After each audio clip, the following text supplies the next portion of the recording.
चलिए आज की कहानी यहीं से स्टार्ट करते हैं हम लोग। ये जो था सॉलिड सिलेंडर के इनसाइड जो फील्ड कैसे वेरी करता था with the distance proportional to the R, then ना inside at the surface inversely proportional to its radius and outside, ठीक है वो। अच्छा, इसका ग्राफ कैसे बनाते थे हम लोग, याद हो तो? डन ना, ये बी हो गया, ये R is equal to R, और ये R is less than R, और ये R is greater than R. क्या यही कहानी था? डन ना। चलिए अब लिखिए, क्वेश्चन लिखिए।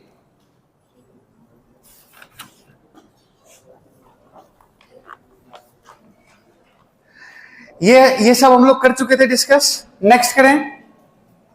क्वेश्चन में ये दिया हुआ है,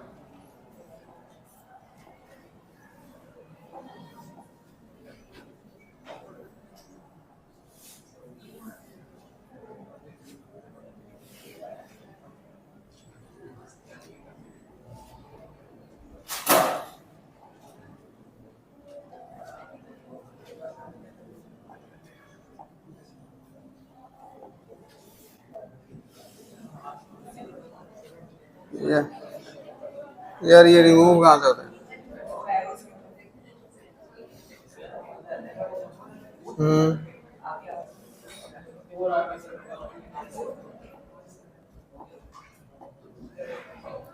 एक मिनट रुक जा।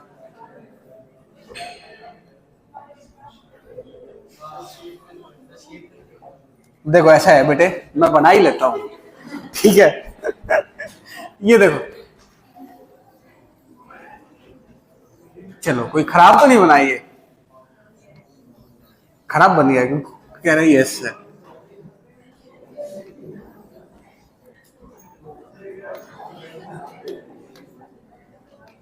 इनर रेडियस ए, बी, सी, ठीक है।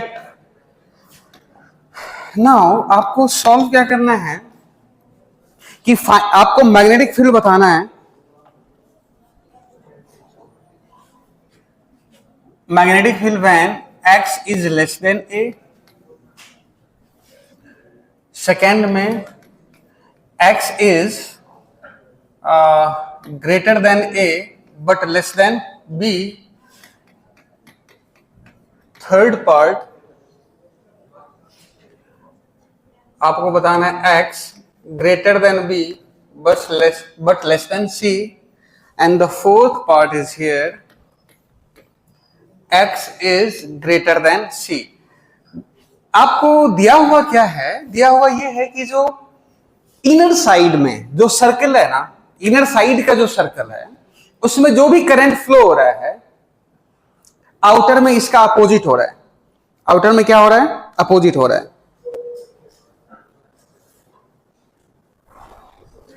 The inner wire carries an, आप लिख लीजिएगा, the inner wire carries an electric current I naught.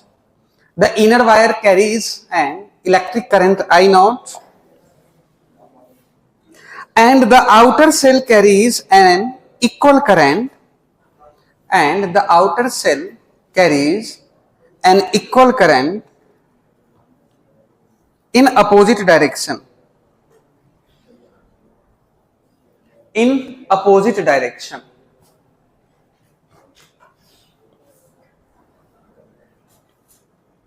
ठीक है। और these all are coaxial cable. ये क्या है आपका? कोएक्सियल केबल है। कोएक्सियल केबल, हाँ या ना? ये क्या है आपका? कोएक्सियल केबल है।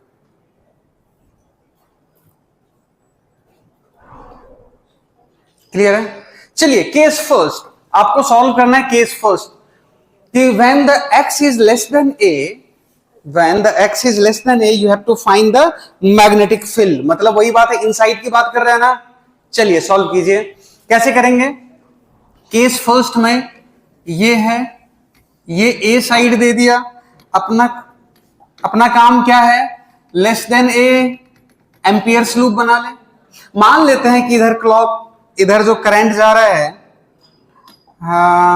एंटी क्लॉकवाइज मान लेते हैं, तो आउटर में जो जाएगा वो किधर माना जाएगा?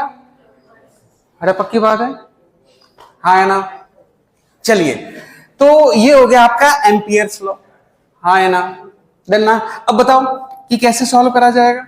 सिंपल सी बात है, जो जैसे आपने अभी करा था sir, B dot dl is equal to mu I enclosed, तो B into 2πx is equal to mu naught J, हाँ है ना, ठीक है।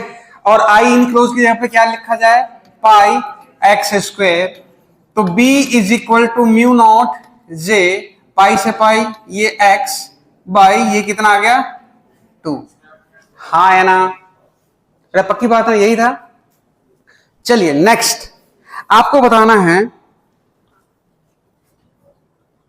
आपको क्या बताना है? J को अगर तुम हटाना चाहो तो J को ऐसे भी लिखा जा सकता है, म्यू नॉट, करंट के टर्म्स में दिया हुआ है ना ऑप्शन, मतलब ऑप्शन नहीं, जो क्वेश्चन में दिया हुआ है वो करंट है, तो करंट के टर्म्स में लिख लेते हैं I X by 2 pi A square. क्या यही आंसर है तुम्हारा केस फर्स्ट का? चलिए केस सेकंड आप लोग अटेम्प्ट कीजिएगा, केस सेकंड आप लोग अटेम्प्ट कीजिए। ए से बड़ा है, मतलब ये वाले पार्ट को समझना, ये ए,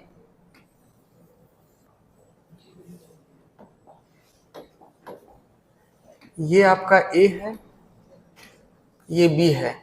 ए से बड़ा है बट बी से छोटा है, मतलब कहीं यहां पे एग्जिस्ट करेगा, हाँ है ना। तो क्या वही same concept, B dot D L is equal to mu naught into I, हाँ है ना। चलिए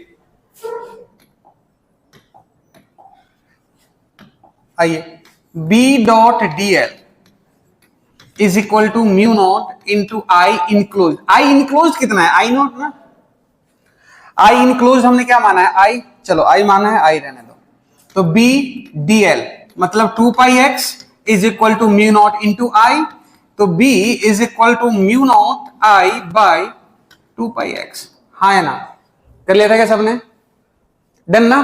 आइए थर्ड पार्ट में अब थोड़ा सा दिमाग लगाने वाली चीज है, और ये बताइएगा, थर्ड पार्ट कहने का मतलब, ये आ जाओ, ये हो गया B, ये हो गया C, ये हो गया सेंटर O, ठीक है। B से लार्जर होना चाहिए ना, ठीक। कर सकते हैं क्या सॉल्व? ट्राई कीजिए, फर्स्ट अटेम्प्ट आप कीजिए, उसके बाद मैं बताता हूं। सेम एज इट इज, क्या करना है आपने? बीच में एक एम्पियर्स, और ये क्या हो जाएगा आपका x, b dot D L is equal to mu naught into I dash, I dash को j इंटू ए, हाँ है ना।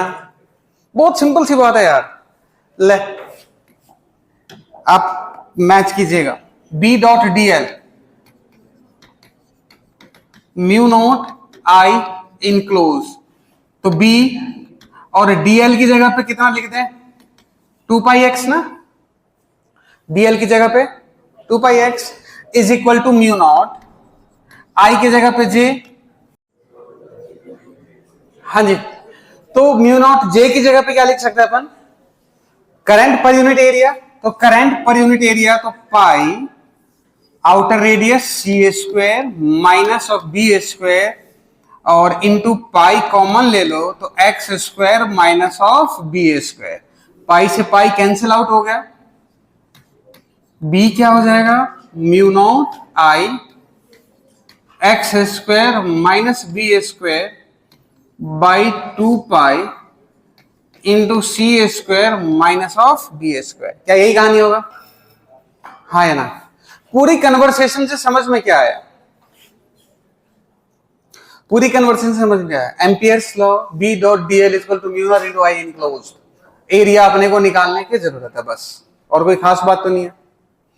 अरे हाँ या ना, ठीक है। अच्छा अगर यूं मान लो कि x is greater then c दे दिया, अब आप लोग आंसर बताओगे, चलो मैं इस पे ऑप्शन दे देता हूं, b net is equal to 0, ले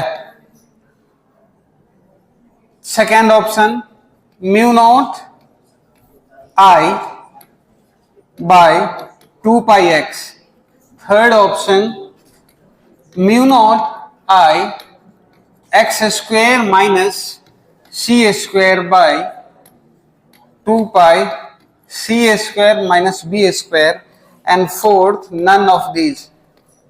बताना। मैंने क्या बताया आपको कि फोर्थ ऑप्शन कि अगर आपको you have to find magnetic field at greater than C. First वाले रीजन है नहीं, सेकेंड वाले, ओके ग्रेट, थर्ड वाले, बहुत बढ़िया। अब मेरी बात सुनो, तुम कैसे कैसे सोच रहे हो कि सेकेंड वाला होएगा? होता क्या है, B dot D L is equal to mu naught into I enclose ना बेटे।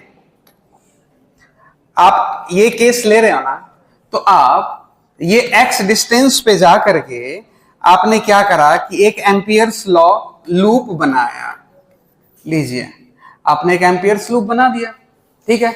अब इसका आई इनक्लोज कितना है, इसमें जो भी करंट गया आई, इसमें उल्टा गया आई, गया नहीं गया? तो आई इनक्लोज कितना है? 0। आई इनक्लोज कितना है? 0। आई इनक्लोज कितना भाई? ये क्वेश्चन में गिवन है, ये लिखवाया है ना क्वेश्चन में। तो आई इनक्लोज कितना? 0। तो फील्ड कितना? 0। आप चार्ज कंसीडर कर लो इसकी जगह पे, तो एक अगर पॉजिटिव तो दूसरा क्या? नेगेटिव ना। तो क्यू नेट कितना? 0। तो फील्ड कितना? 0। तेरा बात आई क्या समझ में? पक्की बात है, लिखिए। डन कीजिए फटाफट। नेक्स्ट,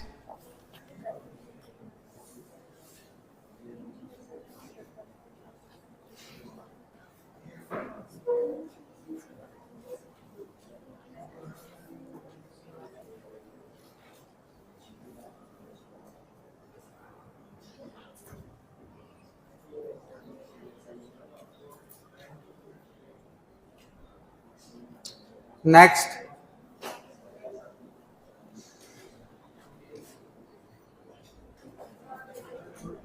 आइए नेक्स्ट करते हैं हम लोग।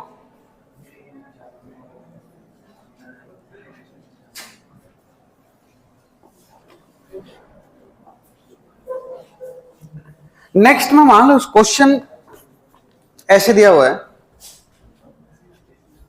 चलो one more try with the shape.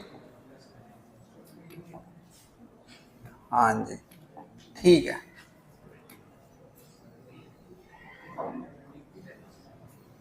और ये बीच में जो है ना, इसका सेंटर है, ये क्या लिया हुआ है? सेंटर। अब one more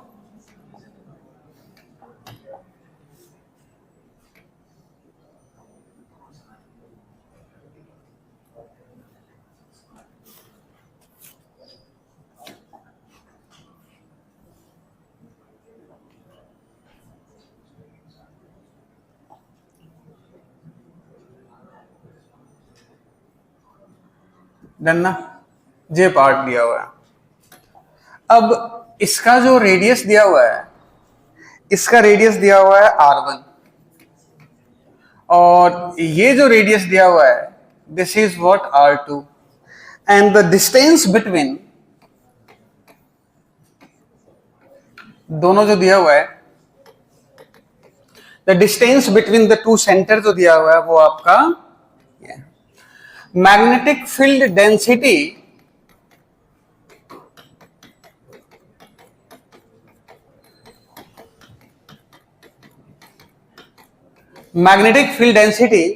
of the bigger sphere दिया हुआ है, वो इनटू द प्लेन दिया हुआ है। क्लियर बात है? नाउ राइट फर्स्ट, और ये पार्ट क्या आपका? कैविटी है। ये पार्ट आपका कैविटी दिया हुआ।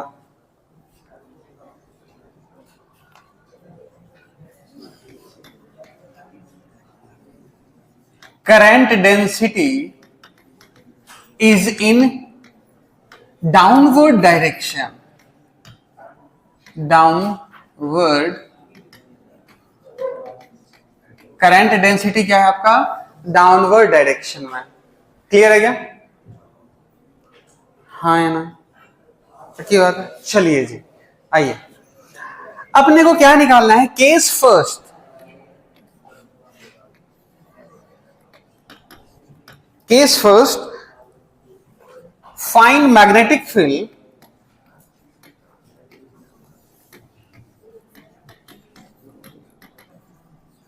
at R is greater than R1 when R is greater than small r, मतलब आउटसाइड। मतलब कहां निकालना है भाई, आउटसाइड निकालना है। क्लियर बात ना? चलिए अच्छा एक बात बताओ, इस कैविटी को अगर ब्रेक करना हो तो कैसे करते हैं हम लोग ब्रेक? एक तो ये लार्जर हो गया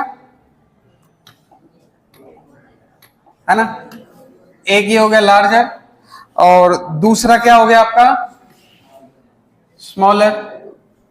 हाँ है ना। अब ये लार्जर का जो रेडियस है वो हो गया R1 और इसका जो रेडियस है वो हो गया आपका R2। इसमें जो मैग्नेटिक फील्ड दिया हुआ है वो इनटू द प्लेन होगा, तो क्या इसमें करंट डेंसिटी J, तो इसमें माइनस J ना, याद हो, ये हर एक जगह रिपीट हो रहा है कैविटी वाला। तो इसमें जो होगा क्या वो आउट ऑफ द प्लेन होगा, अरे इसमें J तो इसमें माइनस है ना, सीधी सी बात है, दोनों को निकाल करके ऐड कर देंगे। क्या यही कहानी होएगा? तुम्हें नहीं आई बात समझ? पक्की बात है। अब इसकी वजह से यूं मान लो कि B1 है, तो इसकी वजह से B2 है, और B नेट जो होएगा वो हो जाएगा आपका B1 प्लस B2। हाँ है ना, ठीक है जी। अच्छा B1 है तो आउटसाइड कितना हो जाएगा B1, आउटसाइड सॉल्व कीजिए फटाफट, साथ में लिखते जाना। B1 अगर आपको निकालना हो, B1 तो इसकी वजह से आउटसाइड कह रहे हैं ना, तो मान लेते हैं कि आउटसाइड में यही दिया हुआ है R, ठीक है। तो आउटसाइड जो होगा वो कितना हो जाएगा, म्यू नॉट। करंट डेंसिटी दिया हुआ है तो करंट के टर्म्स में अपने को लिखने की जरूरत नहीं है, निकाल लेते हैं। B dot DL mu naught I, मतलब J, और एरिया कौन सा, ये वाला ना, इसलिए इससे पहले समझाया था आपको, ठीक है। नहीं अब बात है आउटसाइड की बात कर रहे हैं ना, तो एम्पियर्स लॉ की लेने की जरूरत है, तो पाई इंटू R1 स्क्वायर ना, हाँ है ना, क्लियर बात है। तो B1 is equal to mu naught J pi R1 square by DL, मतलब 2 पाई R। क्या यही आएगा? फिर बात आई क्या समझ में? ठीक है, आपको समझ में आया ना? इसलिए अभी कुछ देर पहले स्टार्टिंग में ये डिस्कशन चल रहा था एरिया का। डन। आइए अब इसकी वजह से अगर अपने को निकालना हो B2 की वजह से, तो देखो ये इनटू द प्लेन लिया है, वो आउट ऑफ द प्लेन लिया है, तो आप J या माइनस J, ठीक है। इसको मैंने प्लस J लिया है तो उसको क्या लेंगे, माइनस J लेंगे, ठीक है। अच्छा और ये डिस्टेंस दिया हुआ है L, मैंने कोई पॉइंट माना है, अगर इसकी बात करें हम लोग तो कोई पॉइंट कहां से ले लें, ये ले लेते हैं कोई पॉइंट R,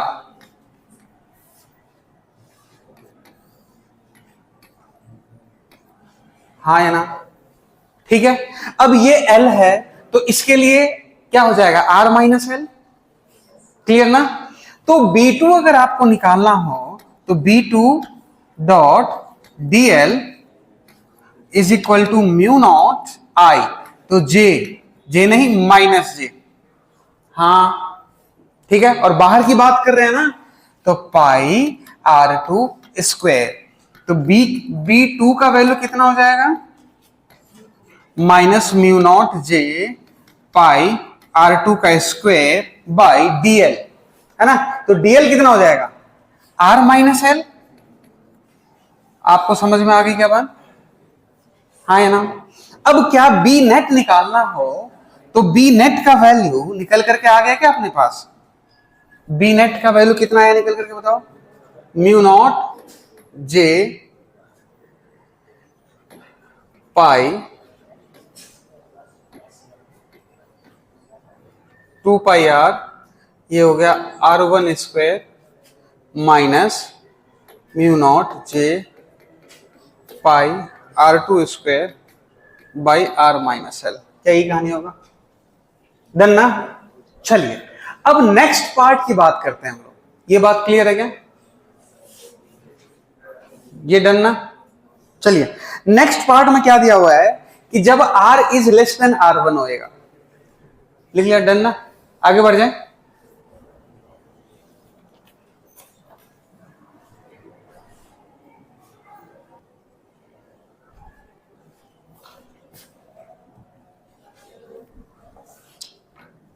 ये कर दूंगा इरेज। चलिए नेक्स्ट पेज कर लेते हैं। अब अपने को क्या निकालना है? Case two when R is less than R1, when R is less than R1। तो फटाफट एक बार ओपन आप लोग सॉल्व करके देखिए। When R is less than R1 जो होएगा तो क्या आएगा? इसके लिए इनसाइड की बात हो जाएगी और इसके लिए अगेन आउटसाइड की बात हो जाएगी। इनसाइड में करंट डेंसिटी आप करोगे, हाँ है ना? चलो फटाफट करके देखो।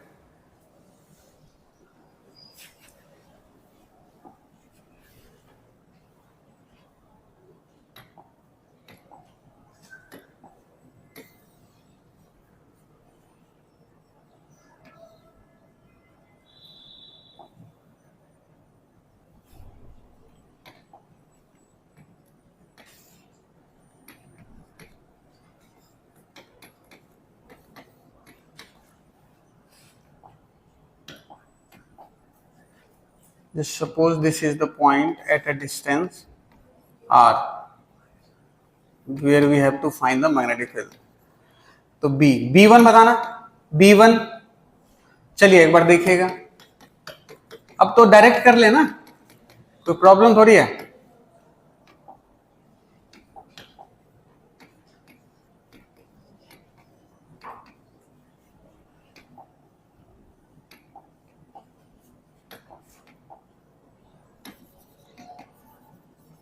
आइए फर्स्ट का देखो B1, तो B1 इंटू DL मतलब 2 पाई R mu naught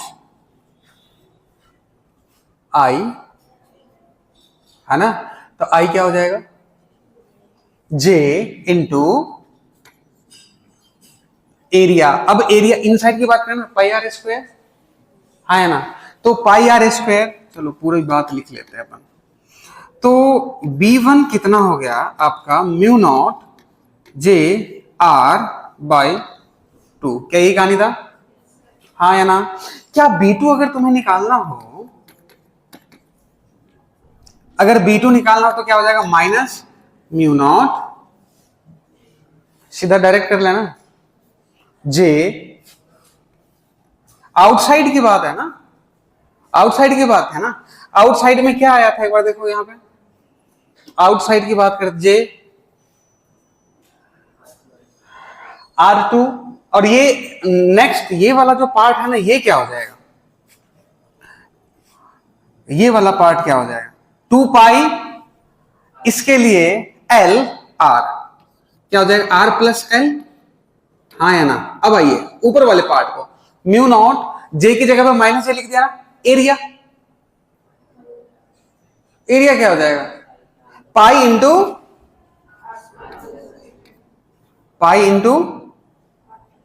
R2 square ना ओनली। अरे इसके लिए तो आउटसाइड की बात है ना, पाई इंटू R2 स्क्वायर, हाँ है ना? अरे इसके लिए तो आउटसाइड की बात है ना, कैविटी के लिए तो। क्लियर है? Write it. अब नेट मैग्नेटिक फील्ड आप लिख लोगे, B is equal to B1 plus B2, तो ये हो गया mu naught J R by 2 minus mu naught J pi R2 square by R plus L। Clear ना? अब आइए नेक्स्ट में आ जाए केस थर्ड।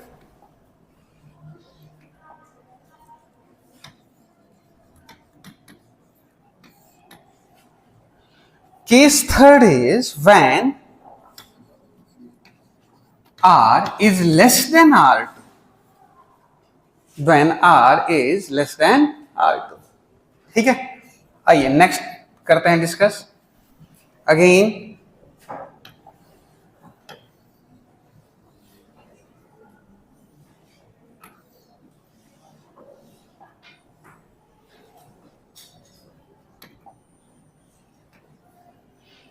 ये हो गया आपका, ये हो गया R1, ये हो गया R2। Just suppose this is the point P, this is the point P। ये हो गया इसका पोजीशन, ये मान लेते हैं हम लोग स्मॉल r1, ठीक है। और ये डिस्टेंस दिया हुआ है आपका L, हाँ है ना। अच्छा एक बात बताओ, यहां magnetic field into the plane है, सॉरी करंट डेंसिटी जो है ना इनटू द प्लेन है, तो क्या यहां पे आउट ऑफ द प्लेन है? कोई तकलीफ थोड़ी है इसमें, हाँ है ना, ठीक है। अच्छा अब इस पॉइंट को देखना ध्यान से, ये इनटू द प्लेन, ये इधर, तो क्या मैग्नेटिक फील्ड इधर की तरफ होगा? होगा या नहीं होगा? अब थोड़ा सा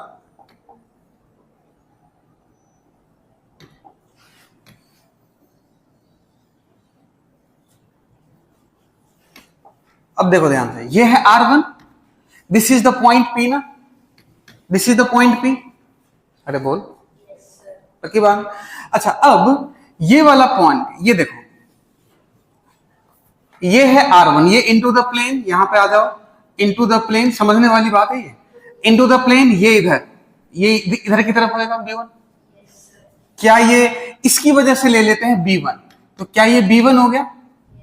हाँ है ना। अच्छा अब ये जस्ट सपोज कि ये थीटा है, ये 90, ये 90 माइनस थीटा, तो क्या ये थीटा हो जाएगा? थीटा 1 ले लेते हैं हम लोग, तो क्या ये थीटा 1 हो जाएगा? पक्की बात है। अब नेक्स्ट में इमेजिन, ये इधर की बात कर रहे हैं, ये क्या है? आउट ऑफ द प्लेन ना, ये क्या है? आउट ऑफ द प्लेन, मतलब ये इधर की बात करेंगे आउट ऑफ द प्लेन। ये देखो अंगूठे को दो ध्यान से, डन ना। तो इसके लिए मैग्नेटिक फील्ड इधर होएगा, हाँ या ना? क्या मैग्नेटिक फील्ड इधर होएगा? चलिए डन ना। क्या इसके लिए मैग्नेटिक फील्ड इधर की तरफ होगा ना? तो अपन मान लेते हैं, ले भाई ये मान ले कि ये हो गया थीटा 2, तो क्या इसके लिए ये B2 हो गया? क्या ये अगेन थीटा 2 हो जाएगा? Theta 2 90, 90 minus theta 2, theta 2। Clear ना? पक्की बात है। अब देखो ये हो गया आपका B2।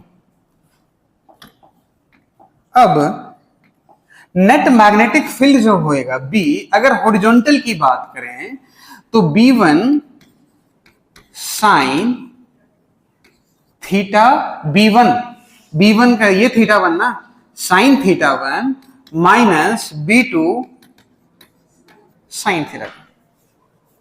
क्लियर है? B1 sine theta 1 minus B2 sine theta 2। अब एक और बात देखना कि अगर हम लोग वर्टिकल की बात करें तो B नेट जो होएगा B1 cos theta 1 plus B2 cos theta 2। क्या ये कहानी होगा? हाँ या ना?